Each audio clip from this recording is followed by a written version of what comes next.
Hello friend, नमस्कार। आज हम लोग एक बहुत ही महत्वपूर्ण टॉपिक पर बात कर रहे हैं। यह टॉपिक आपका पीएफ का है। एक्चुअली क्या हो रहा है कि 19 जो है सेटल्ड हो रहा है, क्लेम 19 सेटल्ड हो रहा है, 10C अंडर प्रोसेस रह रहा है। 10C सेटल्ड हो रहा है, 19 अंडर प्रोसेस हो रहा है। तो इस जगह हम लोग क्या करें कि अगर 19 सेटल्ड हो गया है तो 10C जो है इजी वे में सेटल्ड हो जाए, और अगर 10C सेटल्ड हो गया है तो 19 को हम लोग इजी वे में सेटल्ड करवा सकें। ऐसा हम लोग क्या करें? तो यह बहुत ही इम्पोर्टेंट टॉपिक है, क्योंकि ऐसा मैसेज जो है रोज़ हम लोगों को 4 से 5 मैसेज ऐसा आता है जिसमें कि इस तरह की बातें आती है। तो इसलिए हम इस पर सेपरेट वीडियो बना रहे हैं। ठीक है, अगर वीडियो पसंद आए तो निश्चित रूप से लाइक कीजिएगा, चैनल को सब्सक्राइब कर सकते हैं। तो चलिए देखिए, 19 सेटल्ड हो गया, 10C अंडर प्रोसेस है। तो जो सेटलमेंट हो गया है आपका, उसका अमाउंट अगर आ गया है आपके पास, अगर नहीं भी आया है तो सेटल्ड हो गया है। तो दूसरा क्लेम सेटल्ड करने के लिए हमको पहले दोनों के बीच का डिफरेंस जो है 7 दिन तक वेट कर लेना है। ठीक है, अगर 7 दिन के अंदर में आपका दूसरा क्लेम जो है या 19 या 10C जो भी आपका रेस्ट बचा हुआ है वह अगर सेटल्ड नहीं होता है उस 7 दिन के अंदर में, तब हम लोग जो है उस पर एक कार्रवाई करेंगे, और वह कार्रवाई होगी पीएफ ग्रीवांसेज की। ठीक है, यह पीएफ ग्रीवांसेज जो हम लोग डालेंगे, यह पीएफ ग्रीवांसेज डालेंगे किसको? तो पीएफ ऑफिस को डालेंगे। ठीक है, तो पीएफ ऑफिस को जैसे ही ग्रीवांसेज राइज करेंगे तो उसके बाद जो है 7 से 8 दिन में आपका क्लेम जो है सेटल्ड हो जाता है। बहुत लोग बताते हैं कि 2 दिन में, आज हम लोग क्लेम ग्रीवांसेज डाले कल हो गया, तो ऐसा नहीं होता है। आज अगर हम लोग ग्रीवांसेज राइज करेंगे तो वह प्रोसेस में कल जाता है। तो अगर कल प्रोसेस में गया तो कम से कम 2 दिन और लगेगा उसमें समय, तब जाके आपका क्लेम जो है सेटल्ड होगा। ठीक है, तो उसके बाद जो है फिर हम लोग, अगर नहीं होता है, ग्रीवांसेज डालने के बाद भी नहीं होता है सेटल्ड, तब क्या करेंगे? तो तब उसका प्रोसेस है आरटीआई का। ठीक है, तो आरटीआई किस तरह से डाला जाता है अगर आप लोग बताएंगे, बहुत सारे लोगों का इस पर कमेंट आएगा, तो हम निश्चित रूप से इस पर सेपरेट वीडियो बना देंगे कि आरटीआई किस तरह से डाला जाता है। ठीक है, वैसे जो है आपका आरटीआई डालते डालते ग्रीवांसेज में ही, ग्रीवांसेज राइज करते करते आपका क्लेम निश्चित रूप से सेटल्ड हो जाएगा। ठीक है,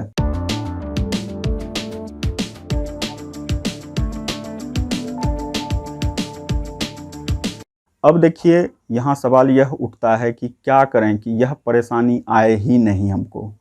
19 भी सेटल्ड हो जाए, 10C भी सेटल्ड हो जाए, कहीं कोई परेशानी नहीं आए। तो इसके लिए पहले हम लोगों को कुछ बिंदु पर ध्यान देना होगा। जिस समय हम लोग क्लेम राइज करते हैं उस समय थोड़ा सा हम लोगों को देख लेना है कि पोर्टल का जो डिटेल्स है वह डिटेल्स आपके आधार के डिटेल्स से मैच करता है कि नहीं।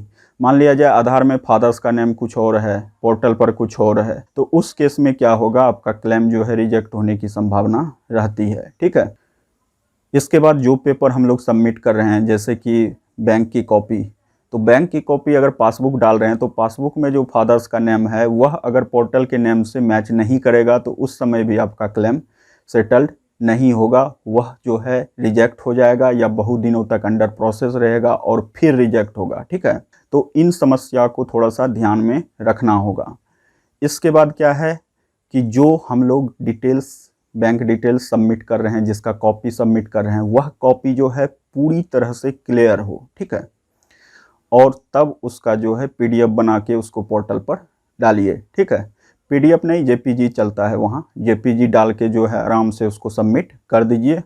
वह जो है 500 KB तक आप लगा सकते हैं वहाँ। ठीक है, इसके बाद क्या है कि वह जो बैंक का डिटेल्स है उसमें कोशिश कीजिए कि हम बैंक के डिटेल में अपना पासबुक नहीं इंटर करें, हम अपना चेक की कॉपी इंटर करें, क्योंकि चेक पर फादर्स का नेम नहीं रहता है, और हम लोग जब पोर्टल पर डालेंगे तो उससे पिता का नेम मैच करने में कोई परेशानी नहीं होगी, क्योंकि उस पर पिता का नाम रहता ही नहीं है। तो मैच क्या होगा, तो डायरेक्टली आपका क्लेम कहीं भी नहीं रुकेगा और सेटल्ड हो जाएगा।